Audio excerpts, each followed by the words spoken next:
Good to have you with us on this Monday morning. I'm Joe Fryer. And I'm Savannah Sellers. We begin this morning with developing news out of the Middle East, where an exchange of airstrikes between Israel and Hezbollah is renewing concerns of a wider war. Israel launched what it calls a preemptive strike in southern Lebanon yesterday after it detected what it said were plans by Hezbollah to launch a large-scale attack. Just hours later, Hezbollah, an Iran-backed militia, says it fired more than 300 rockets, and Israel says it largely thwarted those strikes. It's the largest exchange of fire between the two since the war began last year. Now, amid these tensions, ceasefire negotiations appear to have stalled again. Hamas says it will not accept any conditions or changes to the proposal that was introduced by President Biden back in July. NBC News correspondent Danielle Hamamdjian joins us now from Jerusalem with the latest. Danielle, good morning. First, just walk us through these attacks over the weekend. What did Hezbollah target in Israel, and how was Israel able to stop this barrage? Well, good morning, Joe. Well, by the time most people woke up yesterday, everything was mostly done. The airport had reopened within 90 minutes. The gathering restrictions, which had been announced in the morning, were lifted by the time 12 o'clock came around.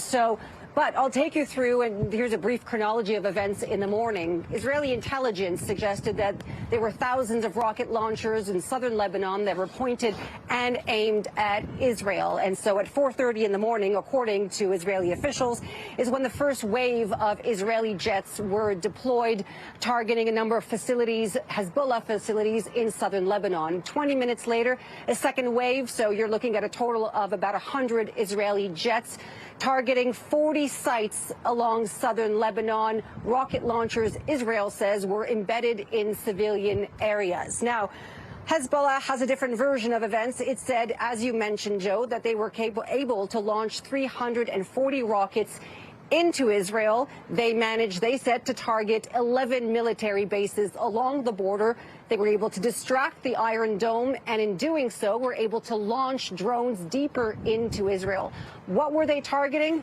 According to Hezbollah, they were targeting a military base called Glilot, which is near Tel Aviv, and it is relevant because it is home to the Unit 8200, which Hezbollah says was the intelligence unit that was linked to the assassination of Hezbollah commander Fouad Shukur in Beirut last month, which, of course, the assassination was at the hands of Israel. So Israel saying that the target was not reached. It was a failed attempt, both sides claiming victory, but Hassan Nasrallah, the head of Hezbollah, also saying yesterday, mission complete, but this was also only phase one, which begs the question, is there a phase two coming in the next few days or weeks? Right. We actually heard from Israeli Prime Minister Benjamin Netanyahu saying this is not the end. They've already begun moving more troops toward the Lebanese border in anticipation of another attack. What are we hearing from Hezbollah from Iran? How close are we seeing an escalation being potentially in the picture here? Well, what we've heard over and over again for the past several weeks is that nobody wants a war, but everybody is ready for one. Iran, the Iranian foreign minister is saying today or in the last 24 hours that it reserves the right to retaliate in a calculated way. Remember, this stems from the assassination of Ismail Haniyeh, the former head of Hamas in Tehran last month. Israel has not confirmed or denied that it was behind that, but Iran is placing the blame on Israel. Now, there are lots of people in the northern part of Israel. Remember, tens of thousands of people have been displaced for months. They want to be able to return to northern Israel. So there is a lot of pressure on Benjamin Netanyahu and his government to resolve things and for people to be able to return. And the school year starts in just a few days. 16,000 Israeli children want to be able to attend. Danielle, let's talk about the situation in Gaza. The UN says Israel has issued a dozen evacuation orders just this month alone, confining more than 2 million Palestinians to a humanitarian area that's smaller than Manhattan. Real quick, what is the situation like there right now? Put it this way, Joe, 250,000 people forcibly displaced in 72 hours. We're not talking about people packing bags, shoving them in the car and moving on to the next location. They have whatever basic necessities they have left. They carry them in bags. Whatever relatives have survived, they are taking them with them. And remember, there is a generation of amputees there. People are traveling on wheelchairs. This as that there is, a danger of a polio epidemic. The first batch of vaccines have arrived in Gaza. 640,000 children need to be vaccinated with this dose, 2 doses of the polio vaccine. So Dyer really just doesn't begin to explain the situation on the ground, Joe. All right. Danielle Hamamdjian, thank you so much. Appreciate your reporting this morning. NBC News White House correspondent Aaron Gilchrist joins us now for more on this. Aaron, good morning. How is the White House responding to the latest attacks between Israel and Hezbollah? Good morning, guys. Yeah, the Biden administration has really been trying to push for calm in that region. Obviously, there's this desire for things to not blow up beyond what's been happening already in Gaza and some of the things that we've been seeing in the waterways around the Middle East. And so President Biden, we know, has been briefed at least twice through the course of the weekend on what's been happening as it relates to Hezbollah and Israel. And he directed his team, his national security team, to continue following what's happening, directed his members of his national security team to engage with their counterparts in Israel in particular, and to, express his support for Israel's ability to defend itself, but at the same time, try to get an understanding of what it's going to take to calm the situation that's been happening, again, as it relates to Israel and Hezbollah. The president was on vacation over the course of the last week in California. We know that his chief of staff of the Situation Room, which is actually more than just the room that we often see in photos, it's a security complex, if you will. His chief of staff had been traveling with him, and so the president was able to get updates at least through that way, and obviously other members of his security team while he was in California. He is now back here on the East Coast. He's at his home in Rehoboth Beach, Delaware, and we expect that he'll be able to get an update again today on the situation there. His regular daily presidential brief is scheduled for about 10 o'clock this morning, and quite certainly this will be a part of the topics that he will hear about this morning. No doubt, Aaron. We also know Secretary of Defense Lloyd Austin spoke with Israeli officials on behalf of the president over the weekend. What did they discuss? I mean, what guidance is the U.S. offering after these strikes? So we know that Secretary Austin spoke with his Israeli counterpart yesterday and on Saturday as well. And so it's likely that there was some level of awareness from the U.S.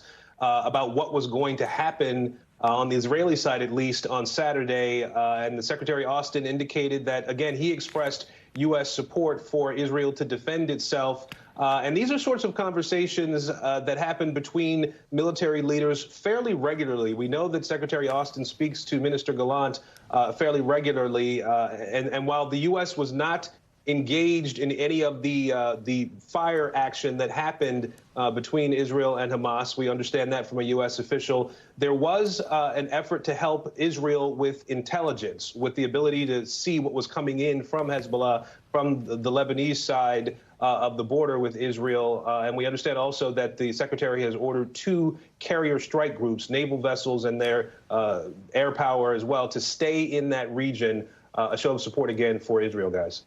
Aaron, Hamas officials say its delegation has left Cairo after unsuccessfully reaching a ceasefire deal with Israel. And that comes just days after President Biden spoke with both Israel and Egypt about the urgency of a deal. Is there any hope anymore at this point within the White House that a deal can be reached? Yeah, it's a sensitive situation, obviously, and there does seem to be some hope from the White House that things can at least continue to move forward. We did hear from a U.S. official late yesterday that senior level talks that have been happening in Cairo over the course of the last 4 days or so were constructive. That was the word that we heard from a U.S. official here, and that everybody involved, the mediators, Israel, Hamas, everyone was working in the spirit of reaching a final agreement, reaching a final deal, and that really the bridging proposal that came from the U.S., Israel, and Qatar about 2 weeks ago is something that was talked about extensively, separately with Hamas and with Israel, and that the negotiators were able to identify some of the remaining issues and questions that needed clarification. And so, guys, there are working level teams that are going to continue in Cairo today and into this week, trying to nail down those final details where there still seems to be some distance. But it seems, at least from the U.S. side, there is hope that the conversation at least continues. All right, Aaron Gilchrist, thank you very much.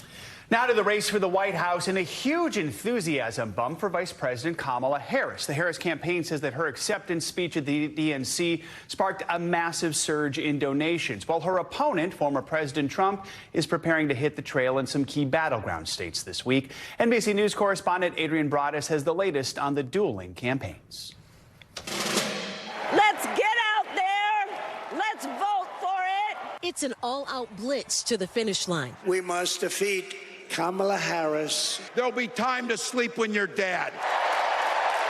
The presidential campaign's kicking into high gear.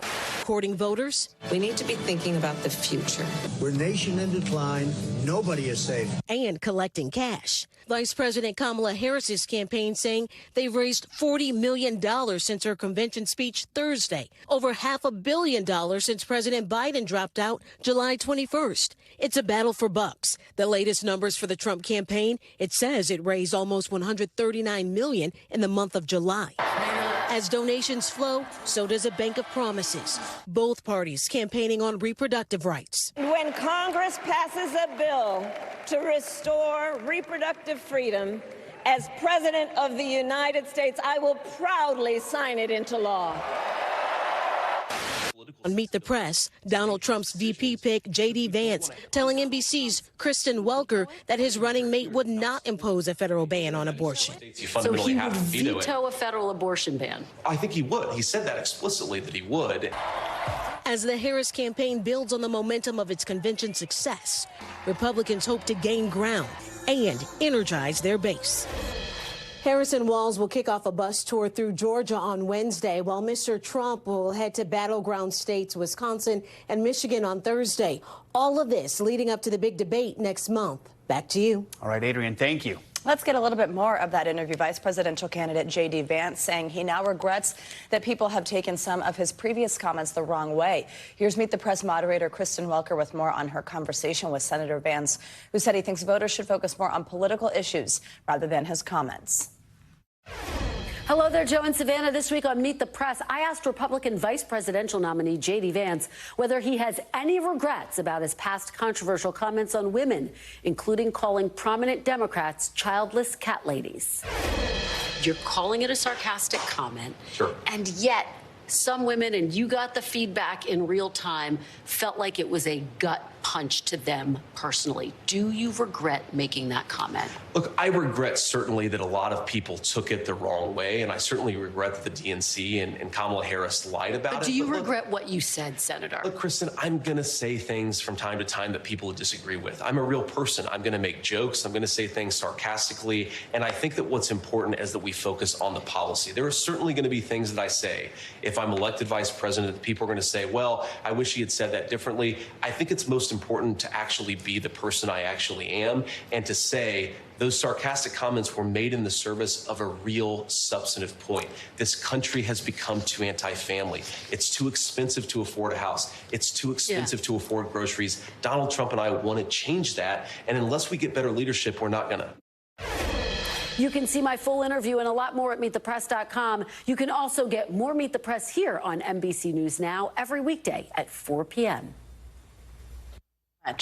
With Labor Day around the corner, summer not going down without a fight, with extreme weather sweeping across the country once again. Scorching heat set to hit the Midwest this week. Out west, authorities have recovered the body of a hiker who went missing after flash flooding left tourists stranded in the Grand Canyon.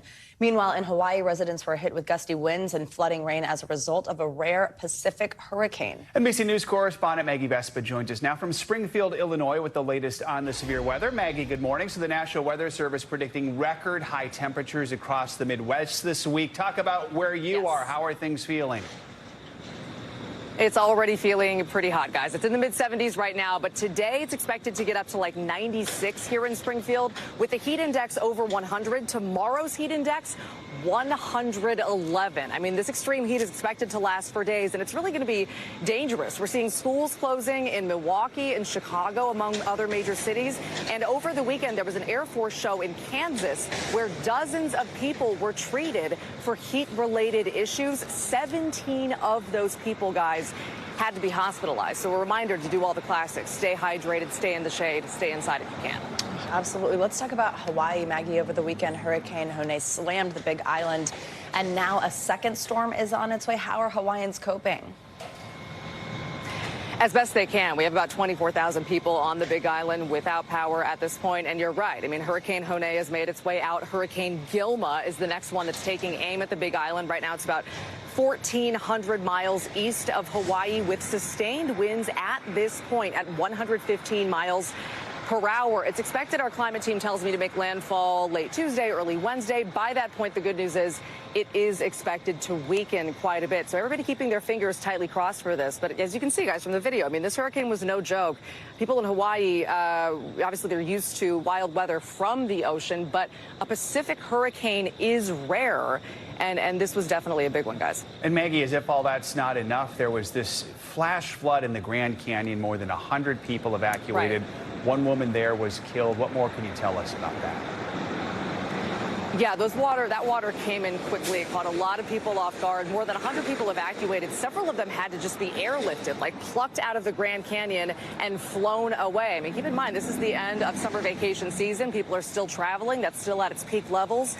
33-year-old Shanoa Nickerson from Gilbert, Arizona is the hiker who was first reported missing.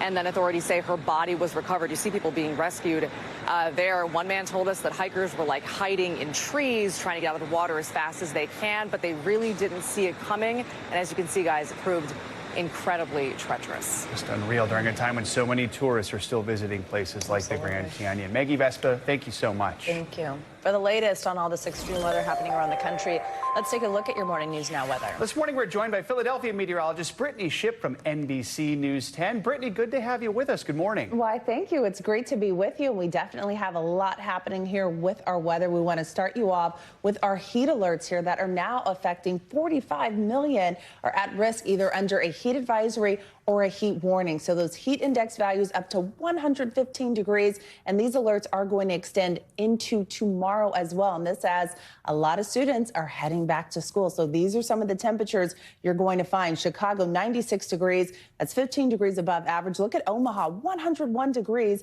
down towards Little Rock, pretty close to that triple digit mark. And then as we look at tomorrow, the heat marches on. And in fact, it's going to start spreading to the east here. We have areas like Atlanta that will see another hot day. Baltimore gets in on the action, another 90-degree day there. And then as we look for the rest of the work week, take a look at New York. At least temperatures start to regulate down a little bit into the 70s on Thursday and Friday. So if you're closer to the northeast, Philly's included in that. But if you're closer to the south, look at Atlanta, staying in the 90s straight through the end of the work week. Same thing for Wilmington. We will be staying in the 90s. So it is going to take a little while before we see any relief. On top of all that, we want to talk about your severe weather threat, where 23 million are at risk to see damaging hail, wind gusts up to 60 miles per hour. And anytime we see these severe thunderstorms, we cannot rule out the potential of a few isolated tornadoes. And of course, we already touched on this.